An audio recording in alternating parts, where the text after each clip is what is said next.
Sejam bem-vindos ao Bono Podcast, eu sou Danilo Sumitani e o assunto hoje é sobre a Polícia Federal. A gente vai saber tudo, como é que funciona, as curiosidades. E para apresentar o programa comigo, a gente está com o nosso especialista, nosso comentarista aqui, especialista em segurança pública, que é o perito criminal Pedro Bonassis. Pedro, obrigado pela participação aqui. Olá, obrigado. Eu que agradeço a oportunidade aqui, espero contribuir para o debate. Muito bem, e o nosso convidado, que é aposentado hoje, foi agente da Polícia Federal durante muitos anos. Eu estou aqui com o Bernardo Girotto. Girotto, queria te agradecer por ter tirado um tempinho para vir aqui e bater esse papo com a gente. Muito obrigado. Eu que agradeço o convite, Danilo, Pedro. Vamos bater um papo legal aí. Muito bem, Girotto, você foi agente da Polícia Federal, né? Ficou quanto tempo na polícia? Fui agente durante 26 anos. 26 anos. 26 anos, sendo 6 no Rio de Janeiro, que foi bem puxado, e depois 20 aqui em Santa Catarina, em Florianópolis, que também foi bastante puxado, bastante trabalho legal aí. Ou seja, não tem arrego em nenhum lugar que o cara vai, né? Não tem. Até quando a gente fez contato, você me perguntou para eu falar um pouquinho sobre a rotina do policial federal, então já dá para falar que não tem rotina.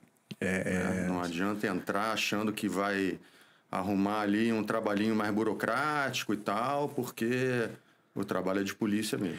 Isso é bacana de falar. Tem até um concurso aberto agora, né, Pedro, para Polícia Federal. Acho que vários cargos, perito, agente, delegado, se eu não me engano.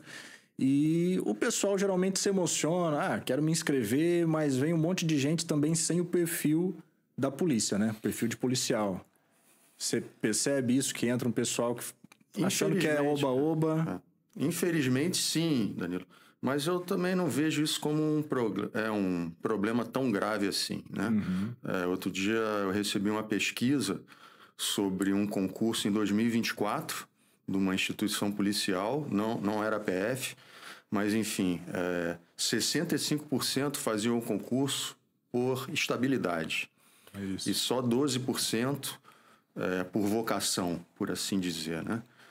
Mas, uma vez lá dentro, eu acredito que é um trabalho que apaixona muito o servidor. E, como eu falei, não tem como se esconder, né? Você vai entrar em algum momento, em muitos momentos ao longo da sua carreira, você vai ter que acordar às 3 da manhã, dirigir 100 quilômetros para um lugar que você não conhece, para pular um muro sem saber o que está do outro lado, né?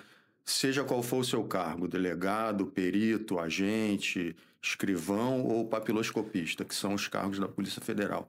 Então, aqui no Brasil, o sistema é concurso público, então não tem muito como a gente fugir disso. Mas cabe à instituição puxar do servidor e exigir que ele sirva direito ali à sociedade como policial, né? Mas eu digo até assim, para a própria pessoa, né? Porque às vezes a pessoa não tem o perfil e acha que lá dentro vai ser tranquilo, né? Acho que na perícia acontece muito isso também, né, Pedro? A pessoa entra sem saber como é que é o trabalho e aí a hora que vê a realidade ali fala, opa, como é que... Eu acho que a gente tem casos e casos, né? De fato, eu acho que instituições como a Polícia Federal, como a nossa Polícia Científica, ela tem espaço para todo mundo, desde o cara que é ponta, o cara que é operacional, que quer ir pro front, que quer trabalhar no local de crime, ou que quer trabalhar na parte mais operacional da PF ali. E também tem o cara que é mais burocrático, o cara que quer pensar, que quer ter rotina. O que não dá é o cara que é totalmente avesso a esse tipo de atividade, né? Como a gente tem ali uns que entram e falam assim, eu não posso ver gente morta. Aí o cara entra no órgão de perícia e diz que não pode ver gente morta. Tem que saber que eventualmente você, né... possivelmente vai ter que fazer um plantão ou outro e lidar com situações. Mas eu acredito que tem espaço para todo tipo de perfil nessas instituições, né? Girotto, você entrou por vocação ou descobriu a vocação lá dentro? Não, o meu caso não foi isso não. Eu entrei por estabilidade. Eu estava desempregado e apareceu esse concurso e eu resolvi me inscrever. Eu lembro até de uma conversa que eu tive com um amigo sobre isso. Ele, cara, sério? Você vai virar policial? Tem certeza? Falei, mas por quê? Tem aquele amigo nosso que está lá no aeroporto, mó moleza, trabalha um dia e folga 3.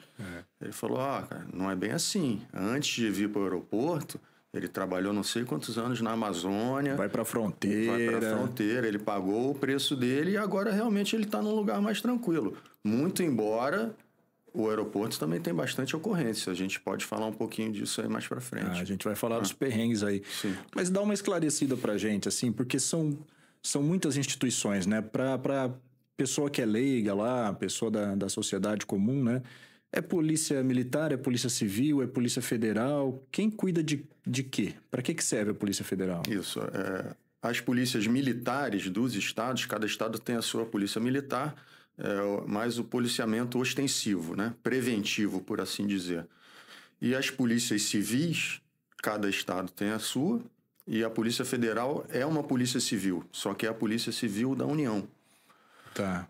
Vamos dizer, como é que eu posso explicar? A Polícia Federal, ela se destina a apurar crimes contra a União, enquanto a Polícia Civil se destina a atuar crimes contra os estados ou municípios. Um pouco mais local, então, a Polícia Civil. Se o cara está, por exemplo, fazendo tráfico de drogas entre vários estados, distribuindo, aí já cai mais na esfera federal? Cai. Se o cara foi preso em Foz do Iguaçu, perguntaram para ele, onde é que você foi buscar a maconha? Se ele falar, eu peguei em Foz, é a Polícia Civil que vai apurar. Se ele falar, eu fui buscar no Paraguai, cai para a Polícia Federal. E quando é interestados, também daí não, aí permanece como a Polícia Civil. Depende muito do caso. Na verdade, mais se for atribuição da Justiça Federal ou da Justiça Estadual. Se o cara furtar um mouse da UFSC, quem vai apurar é a Justiça Federal e a Polícia Federal. Por ser um patrimônio federal. Por ser um patrimônio federal. Se o mouse for da UDESC, quem vai apurar é a Polícia Civil e vai para a Justiça dos Estados. Quando a gente vê aqueles filmes americanos, filmes policiais, assim, sempre tem uma treta do xerife com o cara da... Não é? Os federais estão chegando. Agora isso, os federais estão chegando, agora aqui a gente que cuida. Chega a acontecer algo do tipo, de um atrapalhar ali a investigação do outro, ou ter que dar uma licença em algum momento. Só se for entre o alto escalão, Danilo, porque acho que nos Estados Unidos deve ser bem mais tranquilo para ter essa um pouco acho que é coisa de filme, exagero de filme também para dar aquele molho, né, Pedro? Porque aqui no Brasil, graças a Deus, as polícias se ajudam bastante, né? A gente aqui em Santa Catarina, particularmente, a gente tem uma polícia militar excelente, uma polícia civil também padrão, então a gente sempre contou muito com eles. Sempre trabalhou bastante junto. Eu tive uns 3 episódios já de eu chegado em um local e ser atribuição que ela ficou duvidosa na hora. Isso aqui é nosso ou é da PF? Uma vez em Canoinhas era um furto a banco, mas eu acho que era a Caixa Econômica Federal. Eu comecei a fazer, desavisado, né? Comecei a fazer perícia, daqui a pouco chegou uma equipe da PF. Não. E aí rolou bem isso. Não, vocês precisam sair que o caso é nosso. Aí lembra dos filmes americanos e tal, mas com cordialidade. Uma outra vez, possivelmente é um colega seu que tirou a própria vida ali dentro da instituição. A gente chegou lá para fazer. Quando a gente chegou, não, mas o que vocês estão fazendo aqui? Isso aqui é a gente mesmo que faz tal. Só que, por outro lado, quem ia fazer a perícia era um próprio colega dele. E aí ficou aquele embate aí, quem que faz tal. Mas na hora a gente se acertou ali com bastante cordialidade e sem maiores problemas. Você falou que começou a carreira lá no Rio de Janeiro, No né? Rio de Janeiro. É tranquilo? Como é que é o dia a dia no Rio de Janeiro? Para a PF talvez não seja a mesma coisa da PM, né? Porque a gente sabe que até pelas experiências entre os estados aqui, né? Conversando com o pessoal da perícia, inclusive, do Rio de Janeiro, que o ritmo lá é um pouco mais acelerado, né? Pedro, de número de homicídios e tal. Para a PF faz diferença estar em um estado ou em outro? Faz bastante. Faz bastante. O Rio de Janeiro realmente é bastante complicado, não só no trabalho, mas principalmente fora do trabalho, né? Então, a polícia lá é bastante visada pela bandidagem. Então, tem que tomar bastante cuidado. Eu costumo dizer que se a gente aqui em Santa Catarina vai a 100 por hora, no Rio de Janeiro a gente ia a 1000 por hora. O ritmo realmente era bem mais acelerado. Mas eu tive sorte, quando eu entrei na Polícia Federal, eu acabei... Em algum momento me perguntaram se eu falava inglês. Eu falei, não, eu falo inglês. Não, então a gente vai te lotar na Interpol. Eu falei, pô, tá ótimo, né?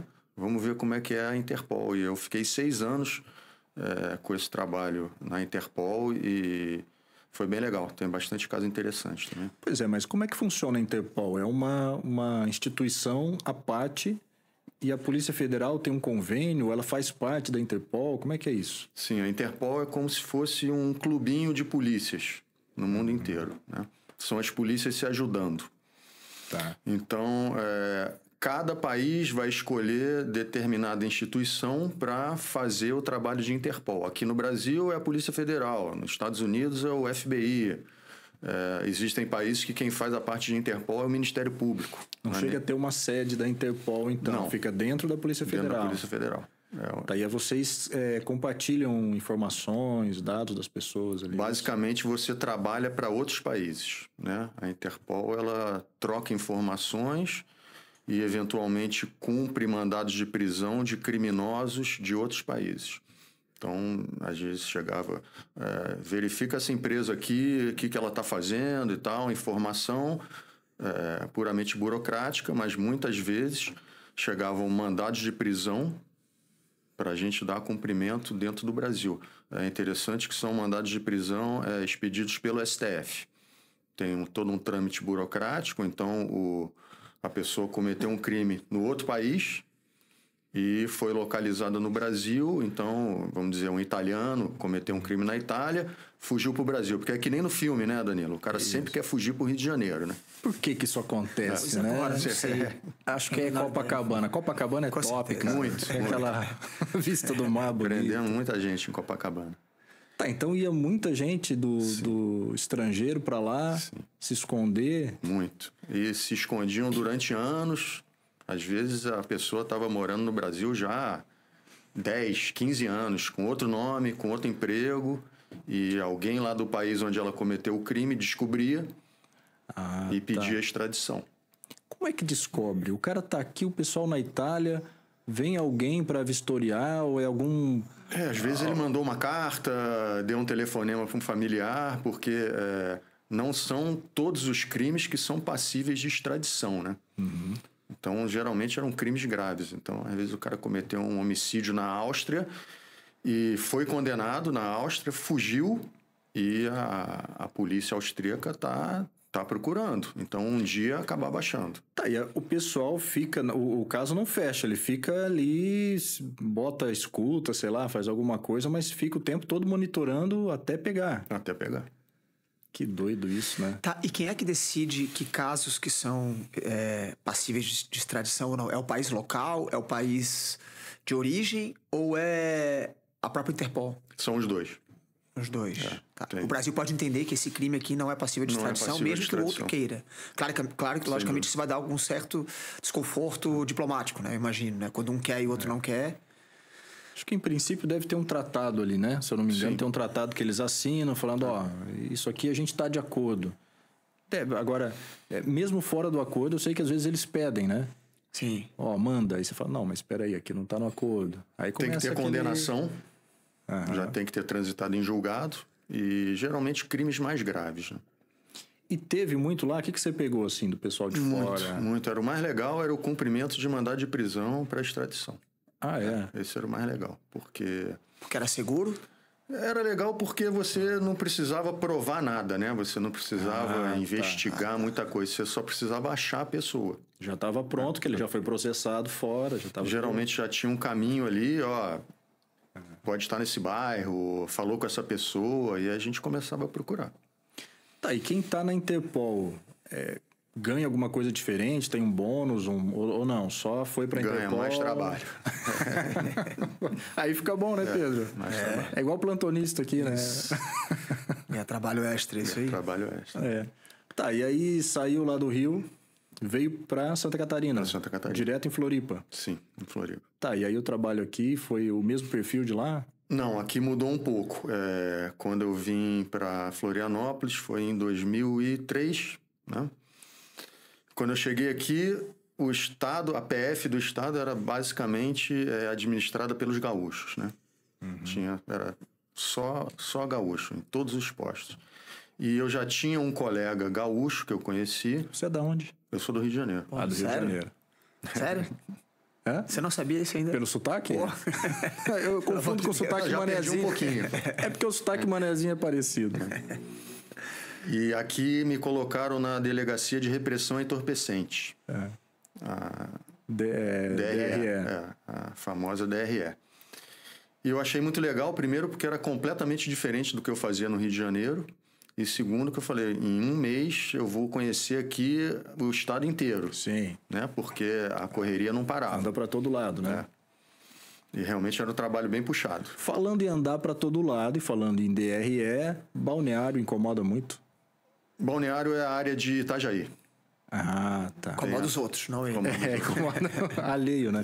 Porque a questão de tráfico de drogas e de lavagem de dinheiro, Muito. né? Aqui em Floripa também. Também. A gente tinha uma competição boa, né? Floripa e Itajaí, para ver quem apreendia mais. Mais quantidade de maconha e cocaína, enfim. É que o litoral é complicado para isso, né?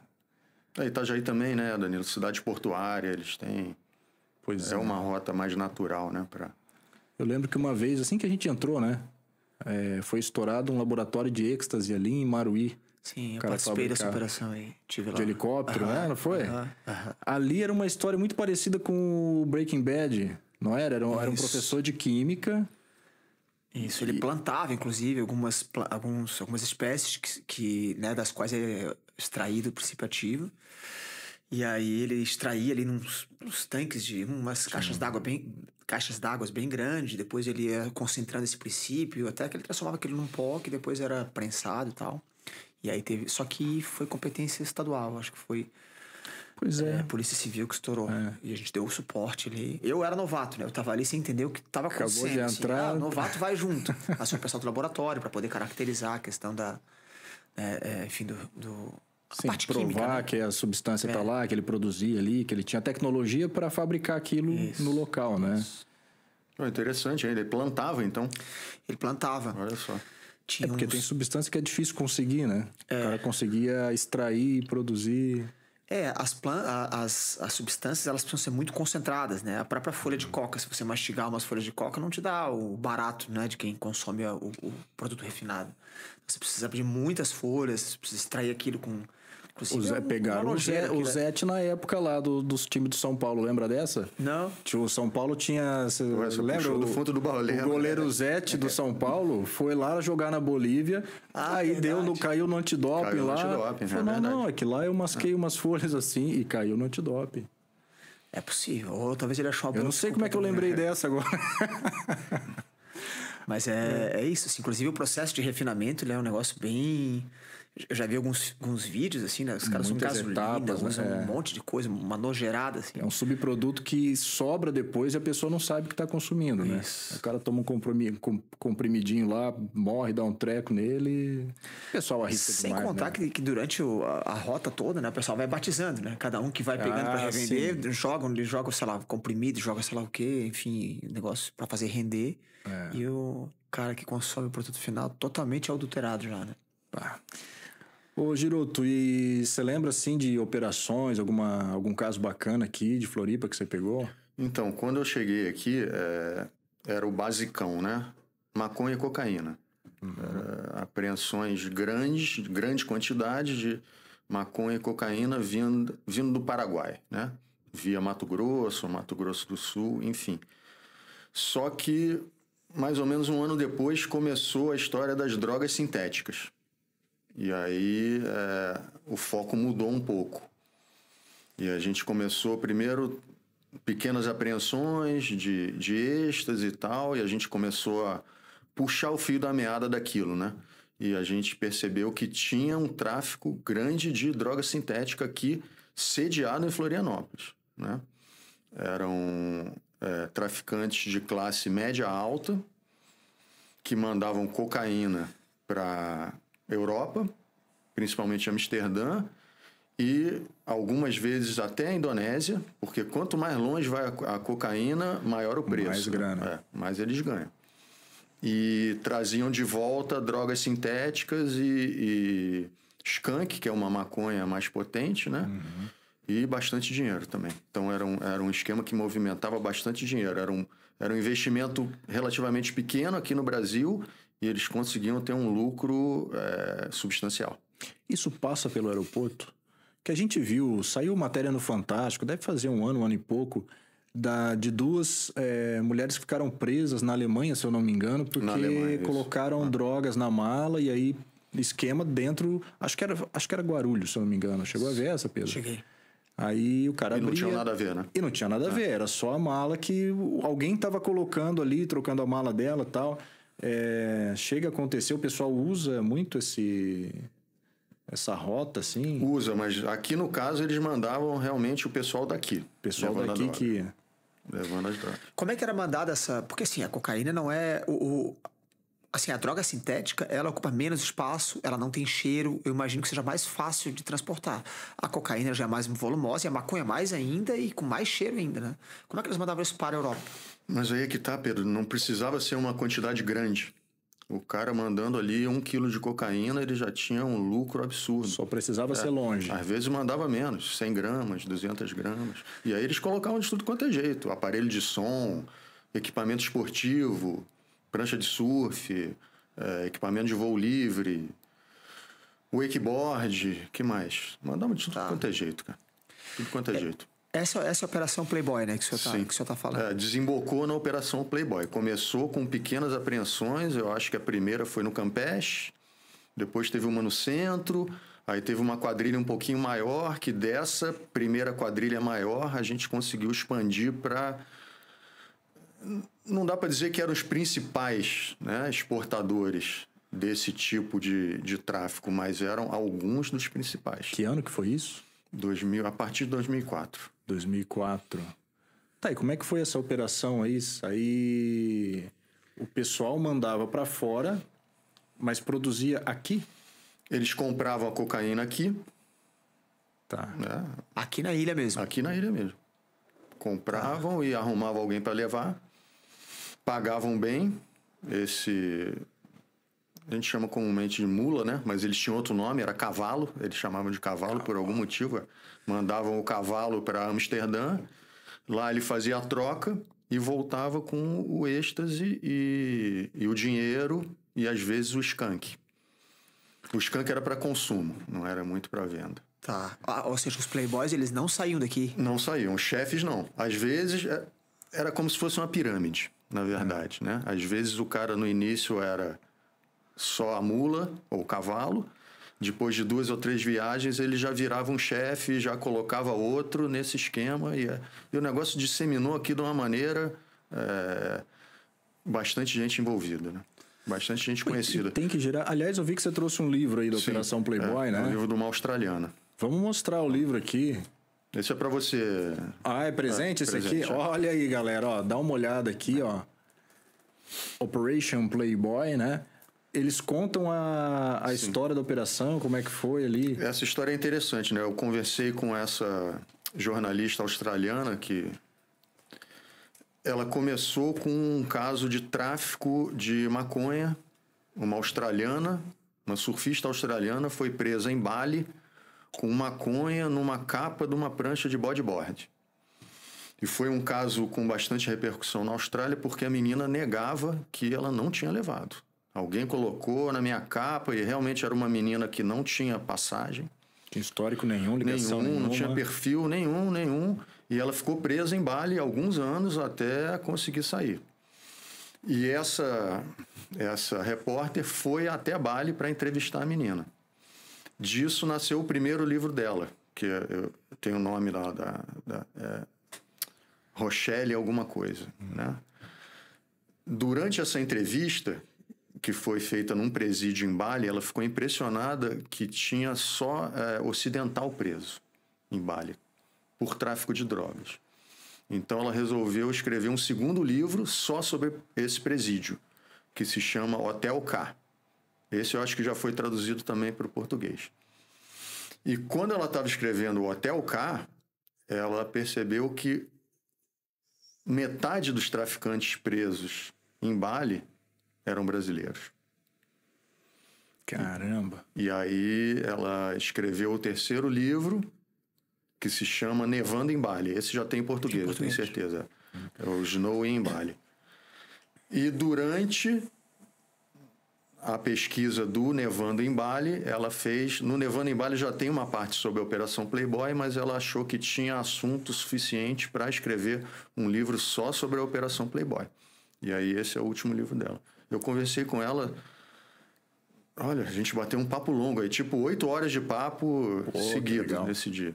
Que massa. E tem bastante coisa aí no livro. O que eu tinha a dúvida é o seguinte, porque acho que isso é o medo de todo mundo, né? Você deixa a tua mala lá na empresa, a tua mala vai para algum lugar. Eu gosto de assistir aqueles, como é que é? Aeroporto Madrid, aeroporto não sei o quê. Aí o cara pega a mala na outra ponta. O cara vai abrir a mala, fala, tá, tudo que tem aqui é seu? Falou, a mala é minha? Sim. Né? Mas você não sabe o que tem ali, pô. A mala tava na custódia de alguém. E aí o cara abre, encontra ali a droga. Mas é feita essa análise de perfil, realmente, se a pessoa... Pô, a pessoa que tem emprego, tem família, tem isso, tem aquilo, não tem passagem, não tem ligação para ninguém ali, não tem mensagem no WhatsApp, mas a droga tá dentro da bagagem. Mesmo assim, dá voz de prisão... E aí... Mas você concorda que esse pode ser a mula ideal, né? Não tem ligação com nada, passagem por nada. Mas não teria Esse é o perfil que eles queriam. Talvez não teria que ter essa vistoria na entrega da mala. Porque como é que você deixa a mala em algum lugar e depois pega e tá ali contigo, né? Eu não sei como é que essas meninas da Alemanha fizeram para provar que não era delas. Não, né? Conseguiram o vídeo. Tinha o vídeo e viram o cara colocando, que foi o que salvou as duas, né? Porque senão a palavra... Você chegou a passar algum perrengue assim, viagem internacional, de pessoal parar, não, vem aqui, vamos revistar. Eu já te contei isso? Já contou. Por que você acha que eu perguntei? Passei um perrengue constrangedor. Tava vindo de Amsterdã. Tá vendo Amsterdã? De onde ele tava vindo também, mas deu mole pra caramba. Aí eu saí com essa cara de terrorista. E meu voo fazia uma escala em Dallas pra depois chegar em Guarulhos. Já na fila do embarque ali, tinha um agente, não sei se era policial americano, enfim, mas era um agente americano. Tinha um PIN com a bandeira dos Estados Unidos aqui, e ele olhava cada um, daqui a pouco ele pediu passaporte, colava um selinho atrás do passaporte. No meu ele colou um selinho azul ou verde, ou seja, era uma cor amigável. Verde, tô de boa. Assim que eu passei pelo detector de metais, já o policial holandês, ele falou, não, o senhor vem pra cá. Falei, parecia uma caveira verde piscando. Rapaz, assim, mesmo que tu não tenha nada, tu já começa a pensar coisas. Será que alguém pôs alguma coisa na minha mala? Na noite anterior eu tinha dormido no hostel, eu tinha dividido um quarto com um cara de Gana e uma chinesa. E deixei minha mala aberta lá. Eu já comecei a pensar, um dos dois botou alguma coisa aqui, já comecei... Beleza, o cara fez uma revista pessoal e ele viu um certo volume que, sei lá, ele percebeu alguma coisa aqui na minha perna que ele encasquetou. Eu falei, não, me acompanha, por favor. Eu falei, eita. Cara. Tá minha mochila. Não, deixa tudo aí, não mexe em nada. Cara, a partir desse momento você já se sente totalmente impotente. Me levou pra uma cabine que parece um trocador desse de loja de departamento, assim. O senhor espera aí. E aí fiquei esperando ali. Demorou, sei lá, pra mim demorou uma eternidade, assim. Deve ter demorado 5, 10 minutos. Entram 2 policiais holandeses, aí fardados, mesmo colete, arma, luva preta, que me preocupou bastante. Vai fazer um exame, será? Um tubinho. Isso. Aí ele assim, por favor, tire sua roupa. Aí eu falei, desenrolei pra ele, mas ficou meio aquela conversa meio truncada, porque o inglês do holandês é um pouco difícil de entender, e meu brasileiro, né, aquele... que eu me viro bem. E aí eu tirei a roupa, fiquei só de roupa, só de cueca. Ele assim, não, tira a cueca também. Eu falei, sério? E agora vira. Eu falei, não. Não vão fazer isso, né? Já fiquei imaginando aquela cena de presídio. Mas não, eles só deram uma olhada e tal. Só de longe. Aí me identifiquei, depois disso tudo eu me identifiquei como perito criminal. Tá, não, por que você não falou antes? Acho que não ia mudar nada, né? Mas tudo bem. E eu falei, não, o policial achou que tinha alguma coisa estranha aqui na sua calça, aqui, algum volume e tal. Mas não tem nada e tal, me liberaram. Mas eu vi o que você passa na hora. Porque se pegasse alguma coisa na minha mala ali, eu não tinha o que dizer. Não é, você fica completamente impotente na mão de uma outra autoridade de um outro país. Então é um negócio meio complicado. E eu não me arrisco a ir para países esses mais estranhos, assim, sabe? Porque ali, pelo menos a Holanda, tem... né? Eu acho que a Indonésia, não é que tem pena de morte para tráfico internacional, então... Que, aliás, é algo que eu queria te perguntar, né? Sobre... A gente conversou um pouco antes sobre aqueles 2 brasileiros que foram executados em Bali, né? Tem um documentário bacana de assistir até no... Acho que não sei se você encontra no YouTube hoje, chama Curumim, que era o apelido de um deles, né? Tem no YouTube, sim. O senhor trabalhou com... Foram 2 brasileiros executados, né? Um é o Marcos Archer, que é o Curumim. É um piloto de asa delta, carioca. Não tinha diretamente nada a ver aqui com a nossa Operação Playboy. Agora, o outro, que foi o Rodrigo Goulart, se eu não me engano, esse é o nome, ele saiu daqui. A droga saiu daqui em pranchas de surf. Aqui de Floripa. Aqui de Florianópolis. Abria, cavava a prancha ali, colocava. Acho que a gente tem imagem. Você trouxe imagem das pranchas, Tem né? imagem das pranchas durante a apreensão. Eram 4 pranchas de surf. Ele estava com mais 2 pessoas, mas ele assumiu, falou, não, quem trouxe fui eu. E acabou sendo executado em Jacarta. Não tem arrego.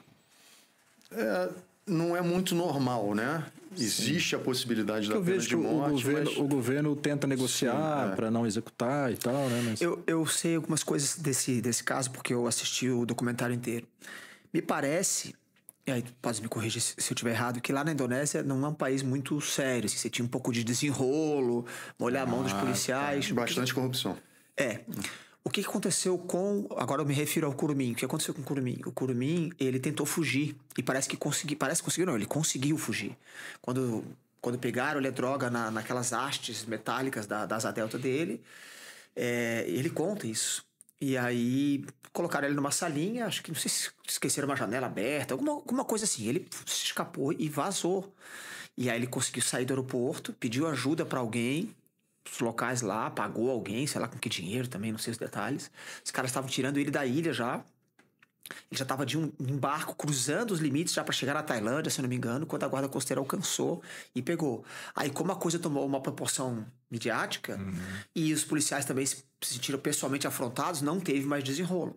E para piorar a situação dele, eles estavam há 20 e poucos anos sem executar ninguém. Porque tinha pena de morte, mas na prática você negociava ali e tinha acabado de entrar um presidente um pouco mais austero. Linha dura. E aí ele foi o primeiro executado após 20 anos.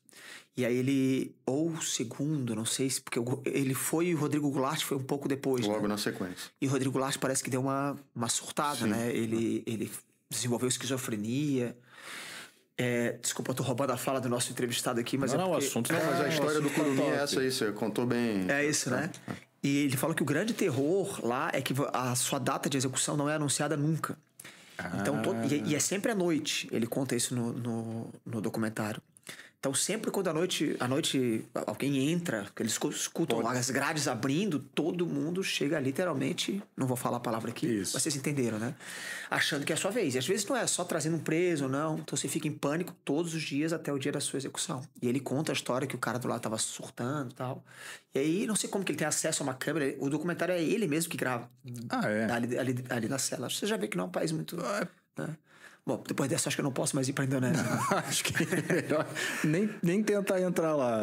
Aí tenta entrar de asa delta lá ainda, tá ferrado. E esse outro rapaz, né, o Rodrigo, parece que ele era do Paraná, mas morava em Floripa. Parece que era uma família boa. Isso. Tinha uma condição boa enfim, a família tentou botar num caminho melhor, mas ele escolheu isso aí. O que você acha que ia dar uma bobeira na cabeça da pessoa? Ou é a facilidade, é a ostentação? Por que de família boa cai nessa? Às vezes trabalhar dá trabalho, né, Danilo?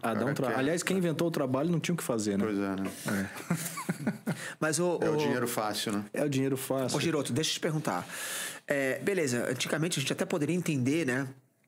A gente tinha poucos relatos disso, mas hoje tá na televisão aí todo dia, a gente vê esses programas de área, como é que chama? Área restrita. Isso. Todo dia tem alguém se dando mal e todo dia tem um cara que resolve botar uma droga na mala e entrar em país europeu, o que passa na cabeça dessas pessoas? Eu imagino que uma quantidade muito grande deve entrar e o que aparece é o que nos chama a atenção. Isso, acontece isso, porque eu já ouvi falar isso também, assim, eles precisam passar uma carga grande. Aí eles vão lá e pegam um cara com uma carga pequena e mandam o cara e entregam o cara. E enquanto tá tendo aquela movimentação, a carga grande passa. Não em aeroporto, mas em estrada, por exemplo, fulano vai passar e tá com um carregamento. Aí para lá com 1 quilinho, sei lá, enquanto isso tá passando a carreta do lado. Será que rola dessas coisas? Eu não duvido assim? que role não, Rodrigo. Mas, porque aí você desloca uma força policial para uma coisa, enquanto isso tá... Mas nesse caso aí do livro, e particularmente do pessoal que foi preso na Indonésia, o intuito era o lucro mesmo. Porque, como a gente falou antes, o preço da droga em Amsterdã é 1. Na Indonésia é 10. Pois é. Né? 10 vezes. Então, eles preferiam arriscar a levar, mesmo arriscando, como o Pedro falou, já estava há muito tempo sem ter execução na Indonésia. E é um país bastante corrupto. Então, eles sabiam tinha chance de sair de lá isento. Tinha chance de sair. Às vezes, eles mesmos se cotizavam ali para pagar a liberdade e ficavam um tempo presos, enfim. Só que esses dois aí pegaram uma fase um pouquinho diferente, né? E a consequência foi mais grave. Você acha que esse endurecimento de pena, como pena de morte, como tem lá, é uma coisa que inibe ou não ia inibir? Olha, eu já fui para a Indonésia algumas vezes. E lá tem droga. Então, talvez para o grande traficante iniba um pouco. Agora a droga continua chegando lá. Por onde eu não sei. Qual o jeito que eles dão, mas continua chegando. Você foi lá pegar onda? Sim. Imaginei. Surfista. Tem uma foto dele no Insta surfando, assim, e tal. Maneiro. É o paraíso dos surfistas, mas pode se transformar também no inferno para alguns, né? Pois é, né? A gente estava falando aqui também sobre operações em selva, porque a Polícia Federal está espalhada para tudo quanto é canto, principalmente nas fronteiras, Sim. né? E fez muita operação assim na Amazônia, como é que foi? Já algumas, né? Passado esse período aí na DRE, mais ou menos quando estourou ali o filme Tropa de Elite, né? Aquilo foi mais ou menos um boom em grupos táticos, né? Toda a polícia queria formar o seu grupo tático. E até então, a Polícia Federal só tinha grupo tático centralizado em Brasília. É o Comando de Operações Táticas, o COT. Só que ficava um pouco difícil o COT se deslocar, por exemplo, até o Rio Grande do Sul numa ocorrência que precisasse, né, de um grupo tático, de uma polícia mais especializada. Então, os estados resolveram formar os seus próprios grupos táticos, chamados de GPIs, são os Grupos de Pronta Intervenção. Então, assim que foi formado o GPI aqui em Santa Catarina, eu participei, eu sou da primeira turma formada, foram 8 policiais, inclusive um perito, né? Tinha agentes, escrivães, tinha um escrivão, tinha papiloscopista e tinha perito. Era um grupo bastante eclético, assim, né? Um grupo desse, quantas pessoas são? Nós formamos 8. 8. No primeiro. Era um curso bem puxado, foram 40 dias de curso em Brasília. Nesses 40 dias eu perdi mais ou menos uns 5 quilos, né? É um curso bem puxado na parte física. É aquilo que a gente vê, por exemplo, no filme Tropa de Elite que você falou? É mais ou menos aquilo. É um treinamento intenso. Sim, mesmo. Ele é... Eu vou confessar que eu até achava que fosse mais puxado na parte física, né? Ele é forte na parte física, mas ele puxa muito na parte psicológica. Na parte psicológica. A parte técnica é sensacional. São coisas que eu utilizo até hoje na minha vida. Tá, mas o que Agora, é essa a parte psicológica, eles realmente... rapaz, eles te enchem o saco ao máximo para você desistir. Para ver se o cara não é para ele aqui. Se não é para ele. Ele te cansa e tenta te quebrar mentalmente. Tá, e depois que você já está exausto, ele começa a tentar te quebrar mentalmente com situações que te forçam a desistir. Eles tentam testar se você tem um autocontrole assim também, porque vai passar por um estresse muito grande numa operação. Sim, e aí se o cara não tem o controle e deixa na mão ali na operação... Eu vi até uma foto ali num tanque de água, faz parte desse treinamento? Assim? Fez parte bastante, inclusive. Mas como é que é? Eu vou botar as imagens ali pra galera ver. Um tanque e ali devia ter o quê? Umas 20... 20 pessoas. Aí fica um tempo ali...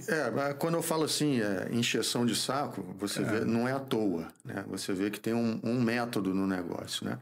Só que o cara tem que ser um pouquinho cruel para criar aquele método, né?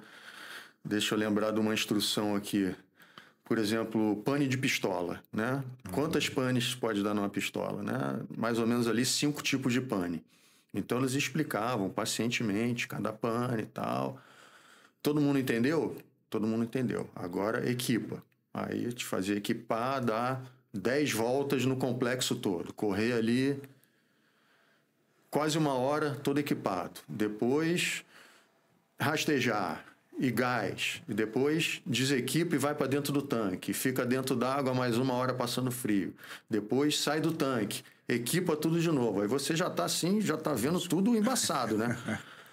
Aí agora você vai lá naquele alvo ali e resolve aquela pane daquela pistola que está lá. Que aí é na pressão, no cansaço. Porque se você está numa situação na qual você teve que resolver uma pane numa pistola, numa arma de fogo, é porque o bicho tá pegando, né? A sua vida está em risco. É. Então você tem que ser capaz de resolver aquilo ali. Então as instruções eram mais ou menos isso. É claro que na hora você está tão... Pô, esse instrutor aqui, você quer matar um instrutor, né? Mas depois você vai vendo que tudo é uma metodologia. Tem o porquê. O equipamento, o que é? É colete? Colete balístico, com placa para fuzil, colete tático. Mais o armamento. Mais a munição extra. Acrescenta quantos quilos, assim, na pessoa? A gente tem um vídeo aí de treinamento descendo do helicóptero, pelo cabo, pelo fast rope, que era mais ou menos uns 15 quilos de equipamento. 15 quilos de equipamento. 15 quilos. Isso já tira a mobilidade do carro. Se você botar 15 quilos aqui durante 2, 3 minutos, tu vai ver que é tranquilo. Isso. Mas fica 1 hora, 2, 3, 4, 5 horas... Não, e tendo que correr, tendo que, às vezes, nadar, sei lá, as situações que passa ali, né? Deve exigir um preparo físico muito grande. Agora você falou do treinamento do helicóptero lá, né? Como é que é? Explica pra gente como é que era... Eu uso como exemplo a operação que matou o Bin Laden, né? Eles foram em 2 helicópteros, os Navy SEALs, e o helicóptero ficou pairando acima ali do complexo onde o Bin Laden estava escondido, e eles desceram por um cabo. Né? Teve um helicóptero que deu pane e fez um pouso forçado, mas o outro, o pessoal... Então é diferente do rapel, porque o rapel você vai freando. Vai descendo aos pouquinhos ali... O fast rope, não, você tem que descer de uma vez. Você usa ali 2 luvas, mas você tem que bancar a descida na mão e na bota. Para ser mais rápido. Como é que é treinar isso? Porque você não pode errar o tempo que você vai ter que segurar ali, porque senão você passa do ponto, não? Teve um dos nossos integrantes que passou um pouco do ponto. Eu acho que ele segurou um pouco a mais na mão e pouco na perna, que...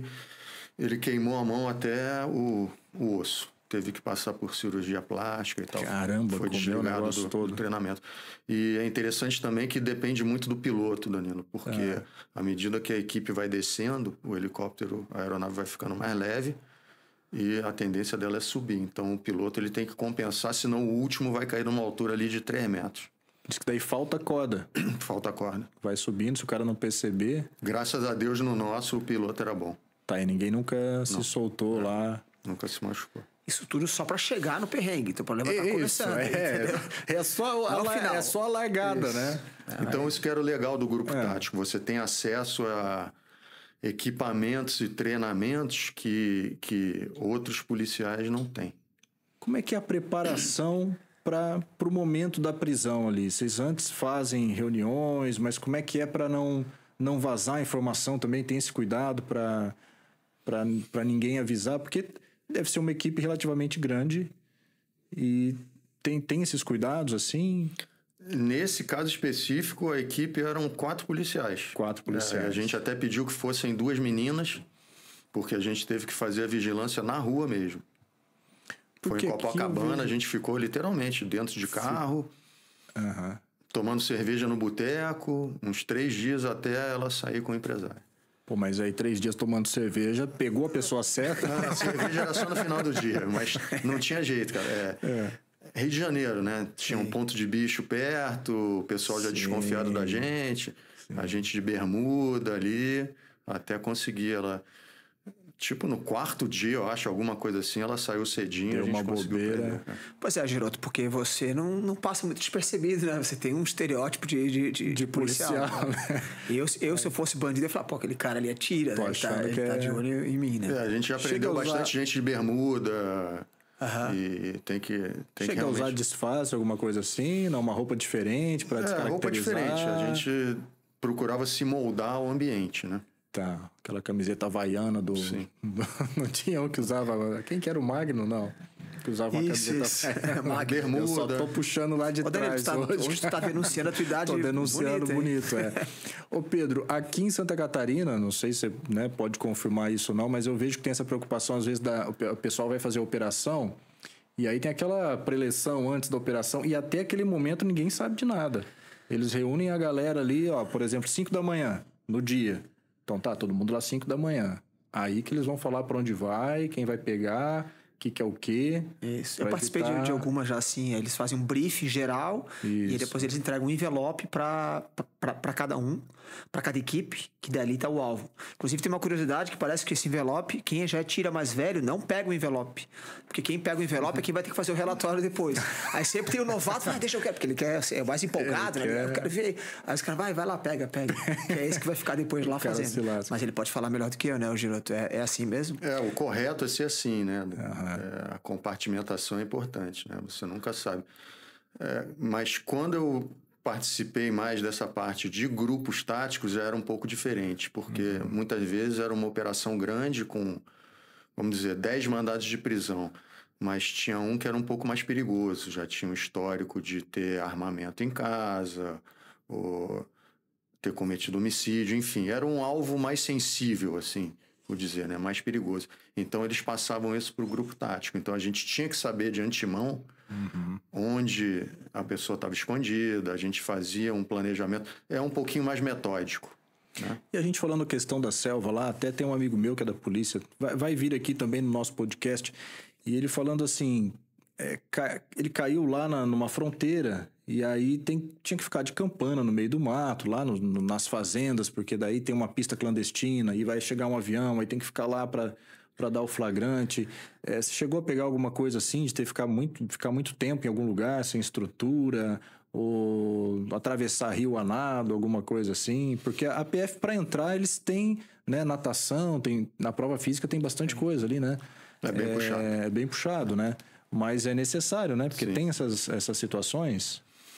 Eu tenho uma operação bem interessante no Mato Grosso. Na verdade, é um lugar chamado Bico do Papagaio, eu acho. É Mato Grosso, Tocantins e Pará.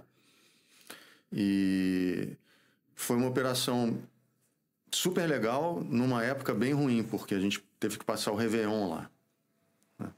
Então a gente foi informado logo depois do Natal que a gente ia ter que deslocar para essa localidade para fazer uma desocupação de uma área grande que ia virar reserva indígena. Então foi basicamente desocupar uma cidade inteira, sem querer entrar no mérito aí da decisão judicial, né?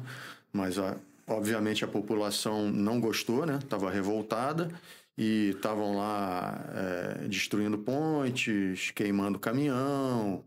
Era um entroncamento de 2 BRs. O Brasil é muito grande, né? Eram 2 BRs de chão, estrada de chão.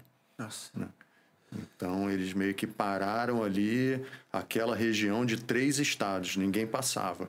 Então, a gente foi chamado para... A gente está falando de tirar quantas pessoas, mais ou menos, de lá? Umas 3 mil pessoas. Pois é, que era tamanho, uma cidade, era uma cidade literalmente, escola, hospital, farmácia. Eu fico imaginando comércio. A logística disso, o tamanho da equipe, como é que transporta, como é que é uma loucura isso, né? E tu sabe que essa não é a parte mais difícil dessa missão dele, né? A parte mais difícil foi ele comunicar pra mulher dele. Tô saindo antes do Natal. Tem namorada que até hoje fala que isso aí foi cascata. Isso aí foi golpe. E se fosse antes do carnaval, né? Já imaginou? Vou precisar passar 5 dias agora, começa sexta-feira de carnaval. Logo depois eu volto. Pode ligar lá pro Pedro que ele vai confirmar. Já aconteceu também. Já trabalhei muito carnaval aí. Então, polícia é assim, né, cara? Não tem data pra nada. Eu tô brincando, mas é uma situação difícil, né? Você chegar pra tua família e falar, vou passar Natal e Ano Novo fora. Na verdade, eu acho até que a gente deu sorte, porque a decisão judicial estava para ser cumprida e a gente foi render uma equipe que estava lá no Natal. Então, teve gente que passou o Natal lá e não tinha nada. Não tinha nada. Mal tinha internet. Mal tinha internet. E hoje é uma reserva indígena? Hoje é uma reserva indígena. Ano passado eu dei uma olhadinha no Google Maps lá, não tem mais nada. Só tem o desenho das ruas. Nossa. Já precisou atirar em alguém? Já. Acertou? Espero que sim. Veio Aqui em Santa Catarina não, mas no Rio já. Tá, mas como é que é essa emoção do momento do conflito? Consegue ficar tranquilo, racionalizar, ou a emoção vai tomando ali, pipoco para um lado, para o outro? É a hora que o filho chora e a mãe não vê. Então, por isso que eu acho que o treinamento é tão intenso, porque quanto mais automática for a tua resposta, menos você vai precisar pensar naquele momento, né? Sim. Acho que é por isso que... No sufoco você faz o que você treinou, né, Danilo? Isso aí é uma... E ali é o tiro policial, né? Não tem visada, não tem nada, né? Sacar e dá-lhe. Uma vez um instrutor nosso me falou um dado aqui, que eu não sei se é verdade. A taxa de acerto de um policial treinado num confronto de até 5 ou 7 metros é de 17%. 17% alguém cara. Treinado. Né? Enfim, não sei se isso procede ou não, mas eu imagino que sim. Mas é porque assim, alvo móvel, né? Porque aí o cara não tá parado, aí tem o estresse, aí o cara tá revidando, né? Porque uma coisa é atirar sob as condições normais de temperatura e pressão, né? Aquele bonitinho aqui. Outra coisa é o rolo todo. O treinamento é muito importante, sem dúvida. Eu fui também instrutor de defesa pessoal da Polícia Federal durante 20 anos, os 20 anos ali finais. Não era só instrutor, mas também era responsável pelas instruções. E o policial ainda tem um pouquinho de resistência ao treinamento, sabe, Daniel? Até que o treinamento de tiro o pessoal faz mais. Gosta mais. Gosta mais. Agora a defesa pessoal ainda tem... eu ando armado, para que eu preciso saber brigar, né? Tá, mas esse treinamento ele é só na entrada, quando a pessoa ingressa, ou depois tem essa manutenção do treinamento? Tem a manutenção. Tem na entrada, né? A última etapa do concurso público para a Polícia Federal é o curso de formação, que é realizado na Academia Nacional de Polícia, em Brasília, em Sobradinho, na verdade, que é ali do lado. Mais ou menos 5 meses de curso, e lá é que você vai saber aonde é que você vai parar. Até terminar o curso de formação, você não sabe se vai para Curitiba, ou para Porto Velho, ou para Jaguarão, ou para Macapá. Vai depender da sua colocação durante o curso. E lá, dentre as diversas disciplinas, tem a defesa pessoal. Mas hoje em dia tem bastante treinamento também em cada sede. Porque o policial tem que estar treinado o tempo todo. Não adianta o cara treinar só quando entrar. Mas é só aprender quando entra lá e depois não... Então, eu às vezes vejo algumas instituições que promovem alguns cursos, assim, a defesa pessoal para mulheres. Beleza, eu acho bacana a ideia, mas é aquilo que você estava falando. Se você não tiver um treinamento constante, não adianta. Eu aprendi uma vez como é que dá um triângulo em alguém. Você acha que na hora do perrengue você vai lembrar como é que fecha um triângulo ali? Né? Não vai lembrar. Isso tem que ser uma coisa que é automática, né?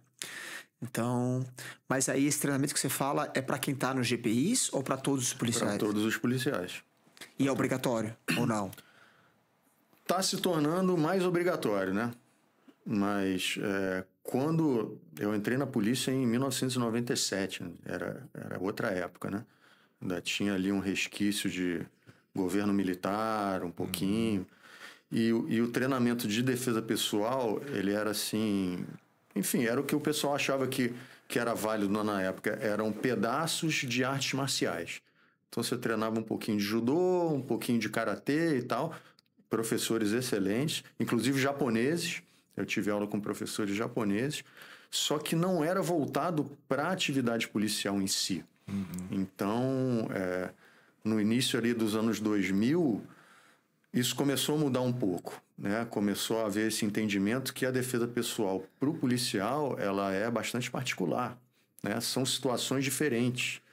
E nessa época, eu acho que foi na época da Operação Playboy, o pessoal da Academia Nacional de Polícia fez uma pesquisa quem eram os policiais faixa preta na época, né? Tinha que ser faixa preta em alguma arte marcial e ter pelo menos 5 anos na polícia. E eu estava ali com 7 anos, tinha acabado de ganhar minha faixa preta, então eu estava bem na hora certa, no lugar certo, por assim dizer. Mas aí vocês tiveram que adaptar essas técnicas para uma técnica que fosse aplicável no dia a dia. No dia a dia. A gente reformulou todo o conteúdo, tanto do curso de formação quanto do treinamento continuado. E não é só durante o trabalho, né, Danilo? A gente, por exemplo, tem um dos módulos das disciplinas que são aplicadas depois da formação, chama-se sobrevivência policial, que é justamente o policial indo buscar o filho na escola, ou saindo à noite com a família. Isso. Como reagir. Na verdade, como evitar bastante coisa, né? A parte de prevenção ela é bem importante, né? Mas tudo voltado para o policial que, teoricamente, deveria estar armado o tempo todo, né? Sim. Então, eu passei por uma experiência até nessa ocorrência lá do laboratório de êxtase, né? A gente ficou muito tempo lá e tinha um delegado que estava cuidando da operação. E como a gente passou muito tempo lá, todo mundo conheceu o delegado ali. E certa vez eu estava andando no shopping e passei por ele. E reconheci ele na hora. Ele passou por mim, mas não me reconheceu. Aí eu falei, olha só como é que é a coisa. Então, o cara que está muito visado, todo mundo lembra dele. Sim. E você não lembra de mais ninguém. Então, às vezes você está numa operação lá, a bandidagem está toda olhando para ti. Você sentiu algum momento, uma ameaça? Teve algum caso assim de... Eu já encontrei uma vez, na época da Operação Playboy, uma pessoa que eu prendi no restaurante na mesa do lado. Caramba, e aí e o climão, como é que fica? O climão... Chega a cumprimentar, opa, beleza? Eu não cumprimentei não, mas ele me viu e viu que eu reconheci também. Mas aí não tinha muito o que fazer, né? Mas eu já comi tá minha pizza ali normalmente. E tem aquela coisa do policial sentar de costas para a parede, de frente para a porta. Sempre, né, Dani? Tem que ficar ligado, né? Foi uma coisa que eu aprendi com um amigo meu que é delegado de polícia. E sempre que eu entrava com ele no barzinho, eu me sentava ele disse, não, eu fico de frente pra porta, porque ele é o delegado, né? Ou seja, ele prende os caras diretamente, apesar da gente ser da polícia científica, a gente não lida diretamente com um criminoso. E aí ele me falou, cara, se tu quer andar armado, querer, né? Praticamente ter que andar armado. Precisa, né? Ou ostenta uma carteira de polícia, um cargo, tu tens que adotar uma mentalidade de policial. Né? Ou seja, sempre estar sentado numa posição que te favoreça, não ficar dando mole, não ir a lugar que é mal frequentado. Então, algumas coisas que eu imagino que você deva ter já muito arraigado no teu comportamento diário, né? E é justamente o que a gente tentava passar nessa disciplina aí de sobrevivência policial. E era interessante porque a aula que dava mais quórum era a aula feminina. Talvez a policial mulher, por ela ter consciência que a complexão física, né, não vai favorecer, ela procurava treinar mais a parte da defesa pessoal. Então a gente tinha um módulo voltado só para as mulheres também. Você estava até comentando com a gente aqui que a gente estava falando que a Polícia Federal ela cuida também do aeroporto e das ocorrências no aeroporto. Então, por exemplo, para tirar passageiros de dentro do avião, aí você já não vai fazer o uso do armamento. Aí essa parte de defesa pessoal ajuda mais nessas situações? Ajuda bastante. A gente tem uma parte... É atribuição da Polícia Federal a retirada compulsória de passageiro de aeronave. Então, você tem que entrar lá e retirar aquela pessoa que está causando confusão. Já teve que arrastar alguém de lá? Já tive e a gente já deu bastante treinamento sobre isso. O que é a causa, assim? Qual que é os problemas? A pessoa começa a dar um piti...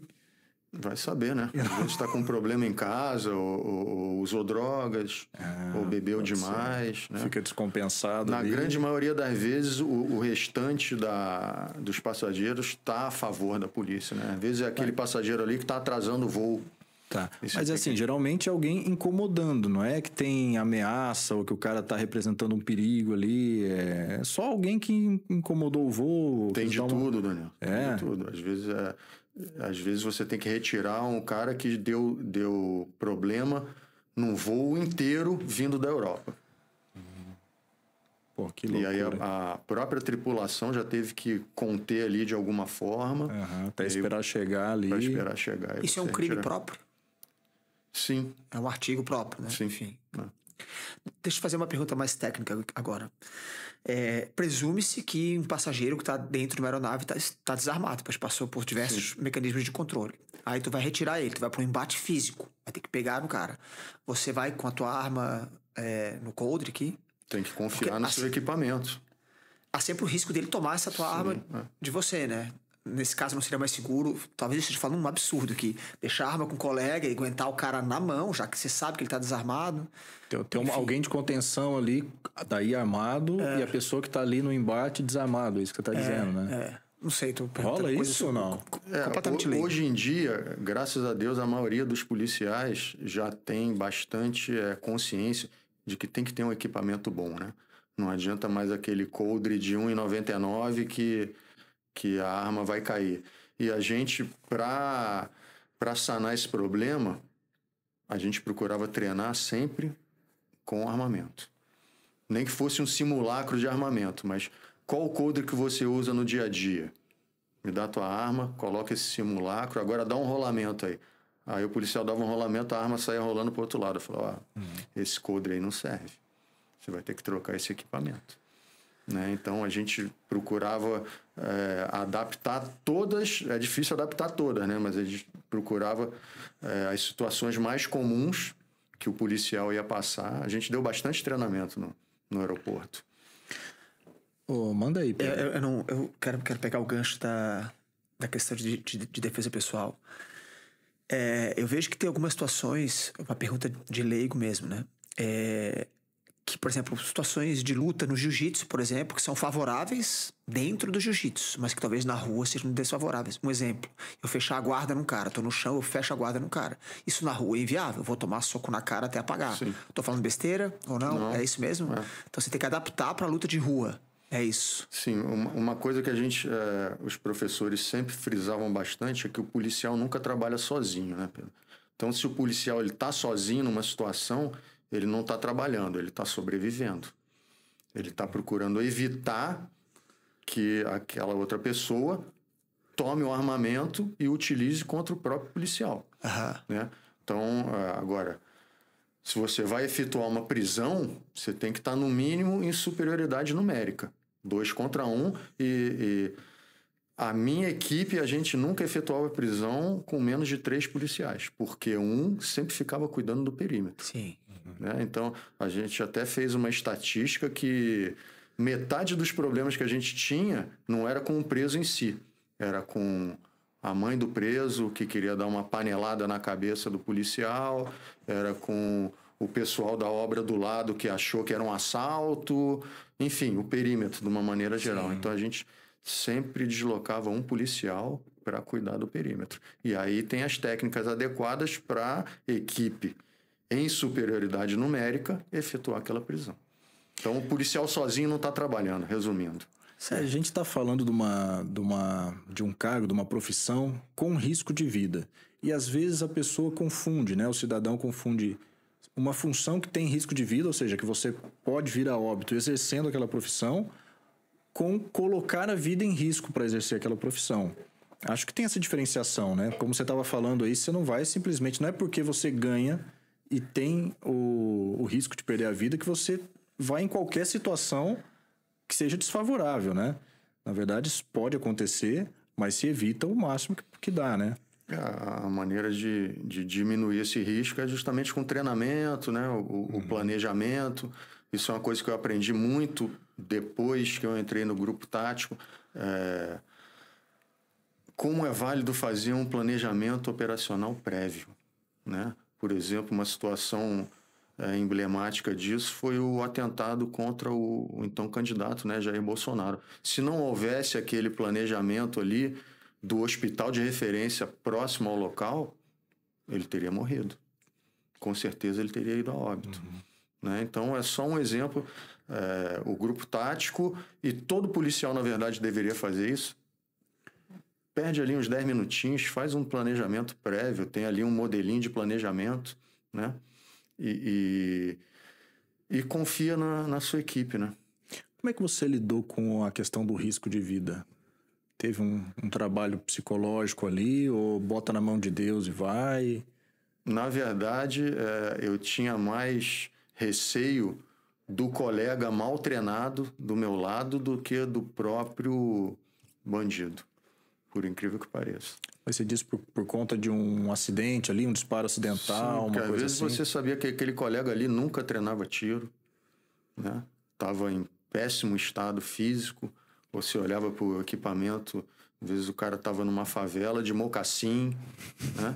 Hoje em dia acontece bem menos. Sim. Né? Mas eu já passei por situações dessas. Então, caramba. Se eu tivesse com policiais que eu sabia que eram bem treinados junto comigo, podia ser o alvo que fosse, que eu não sentia que a minha vida... Tava tranquilo. Tava mais tranquilo. A polícia... Não, eu ia perguntar assim, se a polícia fornece o equipamento todo, inclusive quando vai fazer treinamento de tiro, a munição, é tudo feito na PF, é tudo fornecido por eles. Não tenho o que reclamar nessa parte aí. Porque durante muito tempo, ainda mais nas polícias do estado, era mais complicado, né, Pedro? Para equipamento, para tiro. Tem um pouco menos de recurso, tem limites. A gente aqui vive numa situação muito particular, né, Danilo? O nosso estado aqui, ele é um estado diferenciado, né? Uma estrutura um pouco melhor, né? Eu sei porque às vezes dou aula para colegas de outros estados e os caras têm cota para combustível, cara. Viatura tem uma cota, quando acabou, não sai mais. Não. Claro que daí as equipes táticas ficam com um pouco mais e tal. Então tem alguns estados que a situação é bem complicada. Aqui a gente ainda tem uma situação muito boa, né? Mas com relação a essa questão do teu parceiro, né? Volta e meia circulam vídeos na internet de policiais mal treinados. Aí tu vê que um cara tá ali, tá se enroscando com o bandido e o outro tá perdidaço e não tendo o que fazer, às vezes fazendo uma coisa inútil, dando uns tapinhos nas costas do cara, tentando puxar o cara em vez de aplicar um golpe. E fico pensando, coitado do cara que tá com esse parceiro, né? Tendo que se virar, né? Tendo que se virar. Tem um ditado que diz, né? Uma corrente, ela é tão forte quanto for o seu elo mais fraco, né? Queixas que eu escuto às vezes de alguns agentes de polícia que estão numa delegacia que tem de tudo. Tem desde o cara que é totalmente burocrático, né? Que não vai pra rua nunca, até ele que é o ponta. Aí quando ele vai treinar, ou que ele se equipa, ele compra lá do próprio bolso dele um torniquete e, sei lá, spray de pimenta, e, enfim. Ele é feito bullying com ele, né? Porque, parece que tá se achando Robocop, ou tá achando que vai pra onde. Justamente o cara que tá se empenhando em treinar, ele recebe esse tipo de... O mais interessado, né? O mais interessado. Ridicularizado pelos colegas. Mas isso tem diminuído também, né? Sim. Até que hoje em dia o policial já tá mais consciente da necessidade do treinamento, do equipamento melhor. Tu percebeu uma mudança na imagem da Polícia Federal? Eu me lembro que antigamente, assim, a gente não tinha essa imagem dos policiais de preto indo cumprir uma mandado na casa de político. Eu fui atrás disso, fui pesquisar, né, se houve isso. Não sei se essa informação procede. Me parece que durante o primeiro governo do Lula, ali, o então ministro da Justiça, eu acho, né? Márcio Tomás Bastos, ele que fez um trabalho, contratou um marqueteiro. Não, agora a gente vai cumprir os mandatos todos de preto, vai ter os malotes ali e tal. Tu passou por essa mudança? Percebeu alguma coisa? Ou isso é balela? Teve uma mudança. A Polícia Federal, numa certa época, buscou padronizar o equipamento e o uniforme. Realmente ficava um negócio meio feio.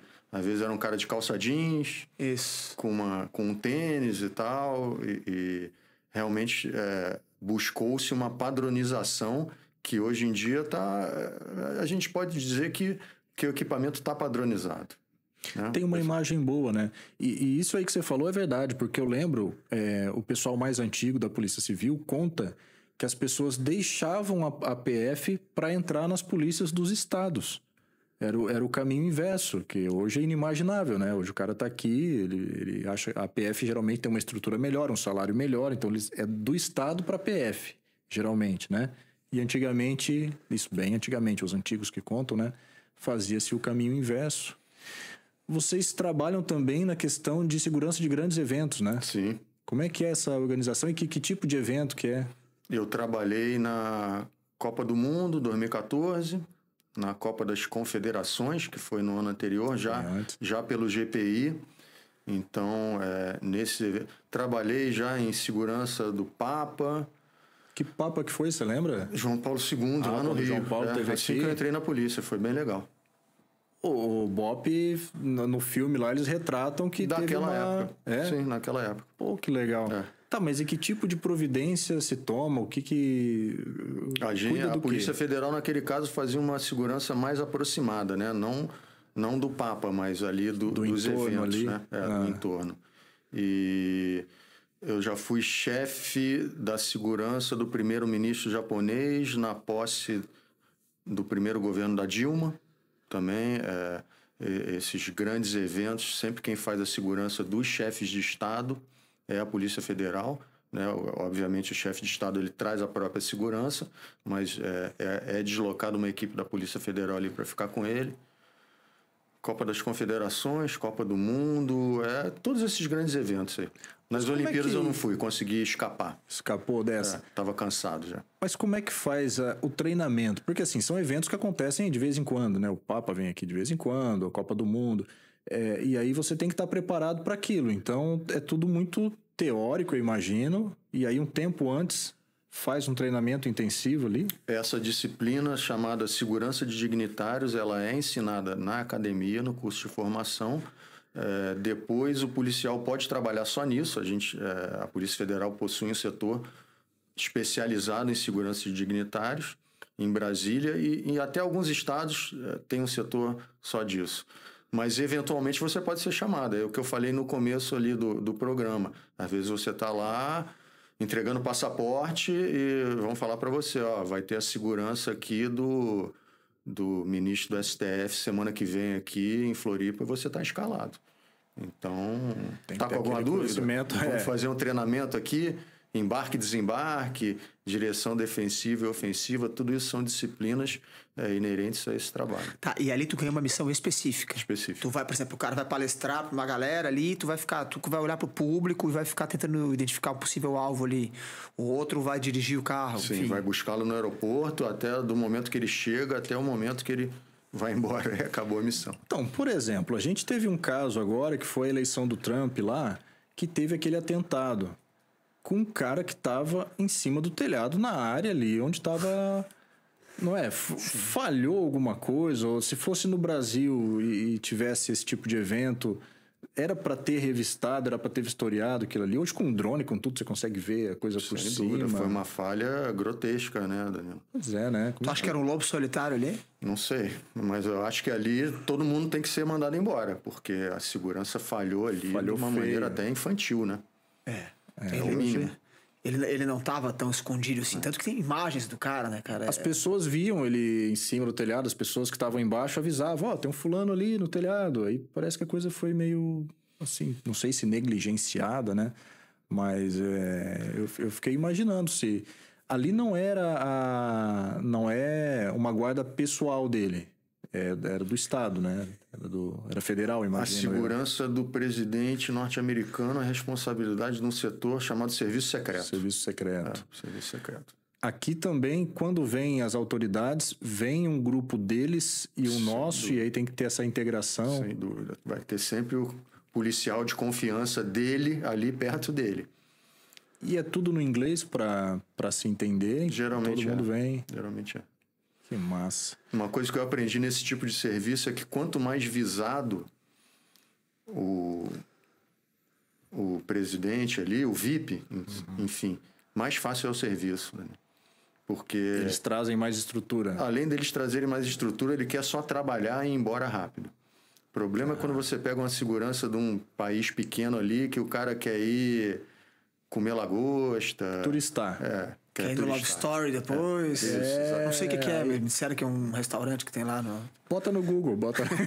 Esses são os mais complicados, porque aí você tem que ir lá, ficar 24 horas com... Fazendo a segurança mesmo ali. Fazendo a segurança. Esses são os mais complicados. Pois é, essa questão, por exemplo, quando... Imagina, sei lá, vem Trump ou até alguém nem tão visado, né? Vai dar uma palestra num auditório. Em tese, é fácil... Né, tu colocar uma bomba ali debaixo de um dos assentos e tal. Isso é inspecionado cada centímetro. A equipe dele que faz isso, ou são vocês que fazem isso? É a Polícia Federal que faz, a precursora. Geralmente são peritos, inclusive. Ah, é? Chegam antes do evento. Antes do evento, vistoriam tudo. Olha debaixo de cada assento, apalpa cada dispositivo. Sem dúvida. Caraca. E aí coloca ali os policiais para tomar conta. Agora tá vistoriado, agora é com vocês. E a comida do cara? Boa pergunta. Tem alguém que prova antes, será? Será que tem o cargo oficial de provador, né? Dependendo do nível de exigência, eu não duvido que tenha, não. Não tem um vídeo na internet que tá o Putin e o da Coreia do Norte lá? Isso. E eles dão uma bebida, um olha pra cara do outro. Não vou tomar isso aqui nem. Mas é porque esses caras, eles são... A Rússia tem uma tradição, né? De envenenar pessoas, né? Também não sei se isso é mito ali. Então imagina cada gole d'água que esse cara dá, tem que ter alguém provando ali antes, né? Enfim, não sei. Durante um evento que teve no Rio de Janeiro, acho que é Rio mais 20. Isso. Alguns anos atrás, a nossa equipe do GPI de Santa Catarina fez a segurança do presidente do Irã. O Ahmadinejad, na época. Agora já trocou. Mas tem foto ali e tudo, né? Era um cara bem visado. Bem visado, foi super tranquilo. Ele só foi do aeroporto, hotel, evento, hotel, aeroporto. Não quer aparecer, não quer arriscar, não quer nada, né? Não deu trabalho nenhum. Entendi. Realmente é uma tensão um pouquinho maior, né? A gente contava, os países mais visados nesse evento contavam com uma aeronave em cima o tempo todo. O nosso contava. Então era o tempo todo com um helicóptero ali. Poxa, deve ser uma tensão, né? Porque se tu der uma bobeira e acontecer alguma coisa com o cara, tu já tá perdido, né? É uma responsabilidade. Uma responsabilidade lascada. E o Irã realmente é um país bastante visado. Pois é, né? Vamos falar um pouquinho desse teu trabalho hoje, então. Você dá treinamento. Você é do jiu-jitsu ou defesa pessoal? Eu sou faixa preta de jiu-jitsu desde 2002. Né? Eu já cheguei aqui em Santa Catarina como faixa preta. Eu treinava lá no Rio desde o final da década de 80. E sempre fiquei ali no jiu-jitsu. E essa parte da defesa pessoal policial complementou bem, porque era uma época onde não existiam muitos faixa preta de jiu-jitsu na polícia, né? Tinha mais um pessoal ali do karatê, do judô, taekwondo também, mas do jiu-jitsu tinham poucos. Então, eu pude contribuir um pouquinho na formação dessa doutrina. E quando eu estava para me aposentar, na verdade, o meu plano era não fazer nada, né?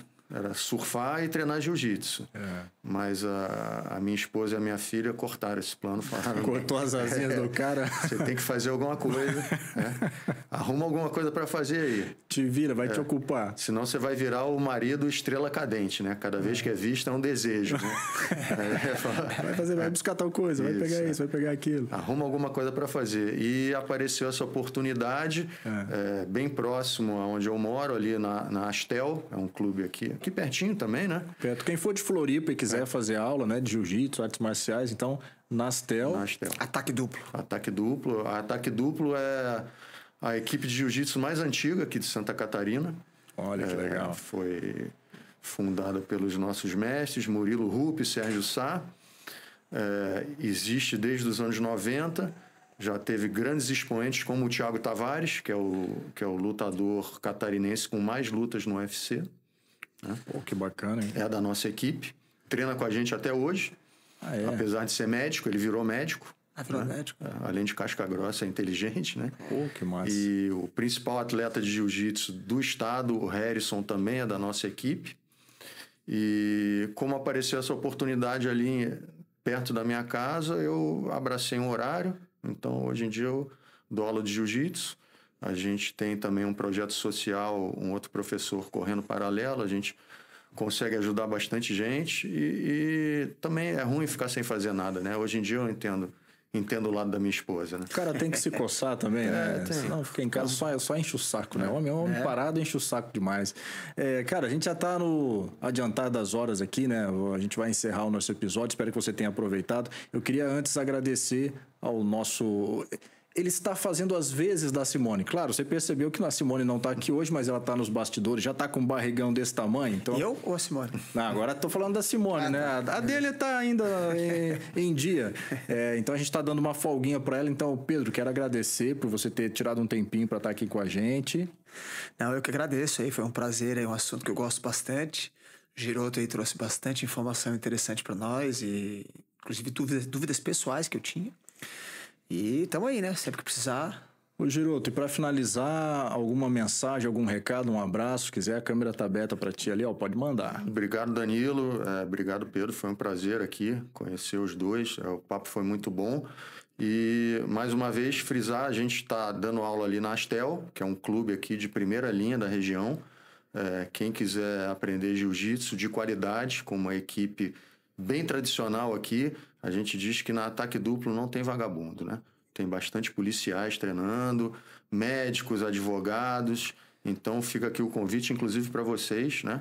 A gente tem meninas treinando. Quem quiser treinar jiu-jitsu, é só procurar a gente. Eu não entendi essa. Fica o convite para vocês. Tem menina treinando. Se as meninas vão, então vocês, né?